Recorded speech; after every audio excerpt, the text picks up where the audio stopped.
Hey, muy buenas amigos y amigas, ¿qué tal? ¿Cómo estáis? Espero que estéis muy bien y sed bienvenidos una semana más al Centro Ultrella, donde seguimos con los vídeos que me habéis ido pidiendo a lo largo de estos meses.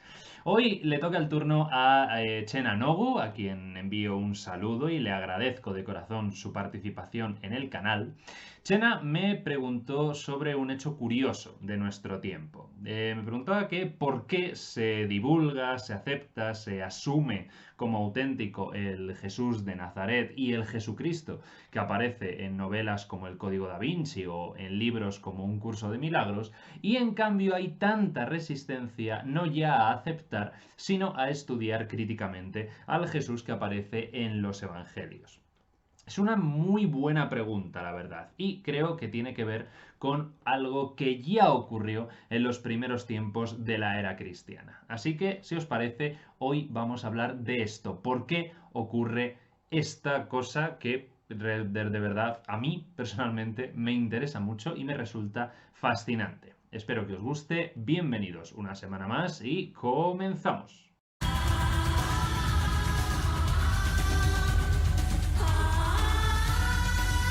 Pero hay una cosa que no se nos puede olvidar. Los evangelios se escriben varias décadas después de la muerte de Jesús y sus autores no son escritores imparciales, sino que son creyentes que escriben desde la perspectiva que da la fe en Jesús como Cristo resucitado. Es decir, que los evangelistas lo que hacen es reflejar la profunda reflexión teológica que existió sobre la persona de Jesús desde el primer momento.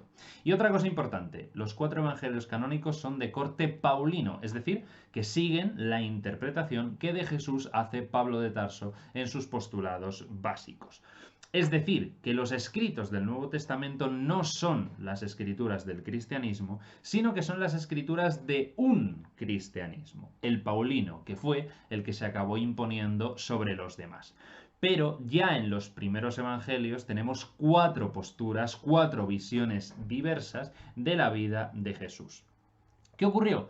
Que aún así los evangelistas recogen dichos y hechos que la tradición había reunido de y sobre Jesús y les da un marco pretendidamente histórico, pero para muchos cristianos eso les sabe a poco. Quieren saber más del Cristo, de aquel a quien siguen y por quien viven. Y ahí es donde entran en acción los redactores de lo que será conocido como los evangelios apócrifos. Estos textos, ya lo he dicho en más de una ocasión, tienen un contenido puramente mitológico, que es maravilloso porque es lo que se esperaba de ellos.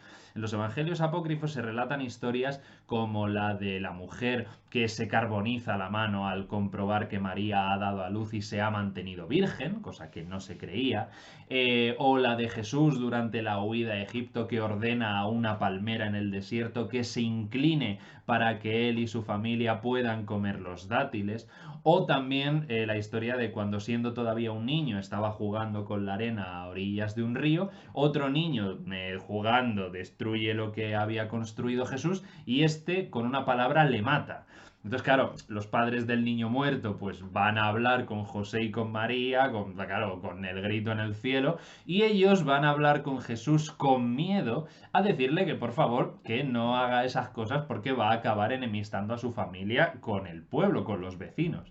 Y entonces Jesús, para contentarles, pues le resucita dándole una patada al cadáver. Entonces son historias maravillosas, puramente imaginativas, que buscaban acrecentar el poder simbólico y religioso del personaje al que veneraban.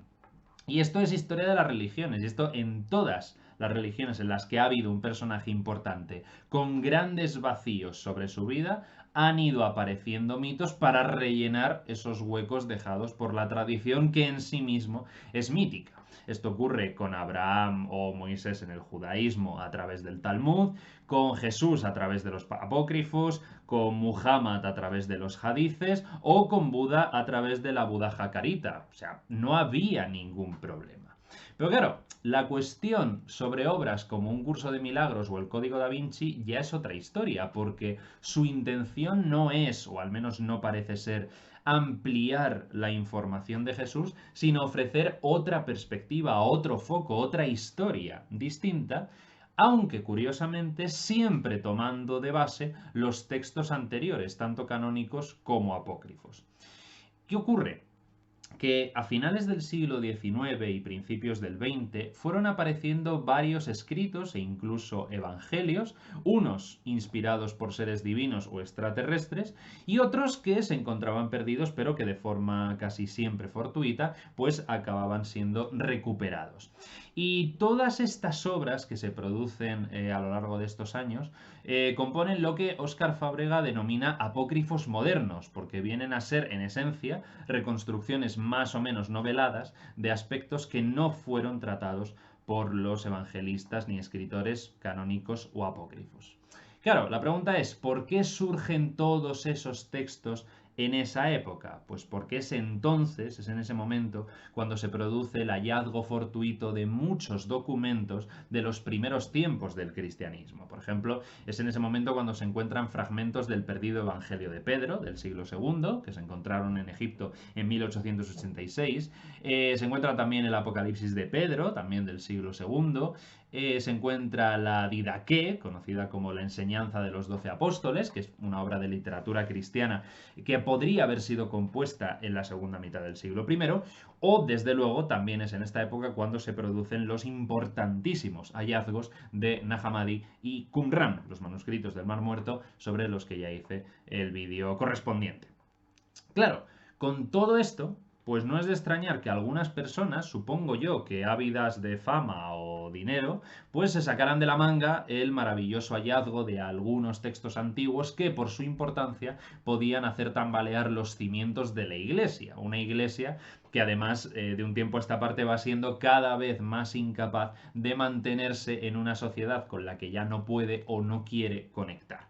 Por eso miles de personas, desencantadas con el cristianismo que conocían, las dieron por auténticas y abrazaron con ganas esas versiones apócrifas modernas de la vida, la obra y las enseñanzas de Jesús. Y eso que hace ya muchísimo tiempo que la inmensa mayoría de todos estos textos fueron contundentemente desenmascarados, especialmente gracias al trabajo de Edgar Johnson Goodspeed, que es un teólogo estadounidense, especialista en Nuevo Testamento, que en 1931, pasado ya unos cuantos años, publicó un libro titulado Strange New Gospels, Nuevos Evangelios Extraños, en el que aportó pruebas muy convincentes de que todos esos libros eran fraudes contemporáneos. Aún así, algunas de esas obras han pasado a formar parte del fondo de biblioteca de muchísimas personas, entre las que me incluyo, mea culpa, y además muchos investigadores, quizá por falta de rigor o por exceso de inocencia, pues las dieron por buenas y en torno a ellas construyeron monumentales castillos de naipes que a la mínima, por desgracia, caían debido a la inconsistencia de su base. El caso del libro Un curso de milagros, que es el que menciona Chena, es un caso aparte, aunque no resulta tan único como podría parecer, ya que, según sus propios autores, el contenido del libro es una revelación, palabra por palabra, de Jesús. Y en estos casos, incluidos los modernos contactos con ovnis, nos encontramos ante encuentros con lo sagrado, entendido esto de una manera muy amplia, lo que Mircea Eliade llamó hierofanías. Pero hay una diferencia importante, y es que este tipo de experiencias, de revelaciones o encuentros, no eran en absoluto frecuentes en las religiones tradicionales, a excepción de algunos místicos e iluminados, y a excepción también de las apariciones marianas, que guardan precisamente mucho parecido con los encuentros cercanos con humanoides. Sin embargo, fíjate tú qué curioso, en los últimos 70 años las hierofanías de este tipo de revelaciones de Jesús, de los ángeles, etc., se cuentan por centenares. Claro, ¿por qué ocurre esto? Pues no lo sabemos, pero es verdad que se han planteado varias ideas. La primera de ellas es que los creyentes en estas ideas quieren creer. Son ideas embriagadoras y cuando se exponen con brillantez, aunque sea de forma sesgada, como ocurre en el libro de Un curso de milagros, pues suelen calar entre los aficionados a este tipo de temas que han dejado de confiar en los antiguos dioses, por las razones que sean, y no tienen la formación necesaria en ciencias e historia para saber discernir y ver qué tiene de verdad y qué tiene de mentira, de falsedad. Por un lado, esto se intenta explicar por la animadversión que mucha gente ha desarrollado hacia el academicismo en los últimos años, pero también, yendo mucho más lejos, por las teorías de la conspiración, porque mucha gente cree que existe un gobierno secreto mundial en el que estarían implicados masones, Illuminati, científicos, historiadores y arqueólogos que intentan hacernos creer que la historia es distinta a como fue en realidad. Obviamente esto no es así, porque cualquier historiador estaría más que encantado de encontrar algo que rompiera con el paradigma consensuado y no solamente por el prestigio económico que eso le reportaría. Pero en el caso de un curso de milagros nos encontramos con que las revelaciones dadas por supuestamente Jesús a la autora, ayudada por un colega suyo de profesión, tienen influencias del Vedanta, hindú, con revestimiento cristiano y entremezcla elementos gnósticos con aspectos propios de las religiones dármicas, apoyando todo el discurso enteramente en la visión de la nueva era, de la New Age. Claro, en la historia de Dios y las creencias al final todo es muy ambiguo, muy desconcertante y muy amplio y también, por suerte, divertido, descarado y alocado, mucho más de lo que podría parecer en un principio. Entonces hay personas que tienen la misma fe firme en Jesucristo, cualquiera de los muchos que hay, que en Rael, en la Fundación Urantia, en Joseph Smith o en el belicoso Xenu, y cada creyente defiende lo suyo con la misma vehemencia y evidencias que el resto de sus oponentes en una lucha encarnizada por alzarse con la verdad suprema.